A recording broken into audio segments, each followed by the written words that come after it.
Selamat datang di Biologi Online Class SMA 103 Jakarta bersama Bu Ruli Novida. Bagaimana kabarnya hari ini? Semoga kita semua dalam kondisi yang sehat ya. Amin ya robbal alamin. Pada video kali ini kita akan mempelajari tentang enzim. Kalian tentu sudah pernah mendengarkan istilah enzim. Apa sih yang dimaksud dengan enzim? Enzim adalah senyawa protein yang berfungsi sebagai biokatalisator, atau enzim mampu mempercepat suatu reaksi kimia tanpa ikut bereaksi. Enzim mempunyai struktur berupa senyawa protein. Enzim yang sudah aktif dan sempurna disebut sebagai holoenzim. Holoenzim tersusun atas dua struktur penyusun, yaitu apoenzim dan gugus prostetik. Gugus prostetik bisa berupa kofaktor maupun koenzim. Umumnya, kofaktor merupakan senyawa anorganik, sedangkan koenzim merupakan senyawa organik. Selanjutnya, kita akan membahas tentang karakteristik dari enzim. Pertama, enzim merupakan senyawa protein. Oleh karena itu, sifat yang dimiliki oleh protein juga dimiliki oleh enzim. Salah satunya termolabil. Termolabil adalah rusaknya enzim pada suhu yang tinggi atau dikenal dengan istilah denaturasi. Karakteristik berikutnya yaitu enzim bekerja secara spesifik. Maksudnya, satu jenis enzim hanya akan mengubah satu jenis substrat. Berikutnya, enzim bekerja secara bolak-balik.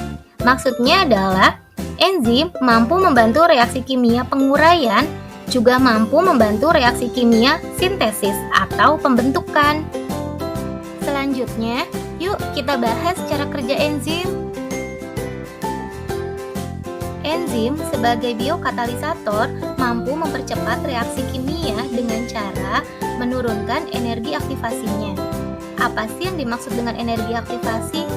Energi aktivasi adalah energi minimal yang diperlukan untuk memulai suatu rangkaian reaksi kimia. Terdapat dua teori mengenai cara kerja enzim. Yang pertama, teori kunci gembok dan teori induksi pas. Yuk kita pelajari. Teori lock and key atau teori kunci gembok. Teori ini menyatakan bahwa enzim mempunyai sisi aktif yang hanya sesuai dengan satu jenis substrat saja.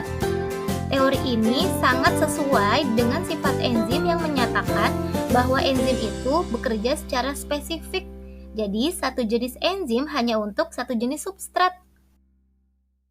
Yang kedua, ada teori induced fit atau teori ketepatan induksi. Umumnya disebut sebagai teori induksi pas. Jangan bingung ya kalau namanya berbeda-beda. Teori ini menyatakan bahwa sisi aktif enzim bersifat fleksibel, sehingga mampu menyesuaikan dengan substratnya. Sisi aktif dari enzim menurut teori ini dapat berubah bentuk sesuai dengan bentuk substrat, sehingga tetap dapat berikatan. Sekian materi mengenai pengertian, karakteristik, dan cara kerja enzim. Untuk faktor-faktor yang mempengaruhi kerja enzim akan kita bahas pada video berikutnya.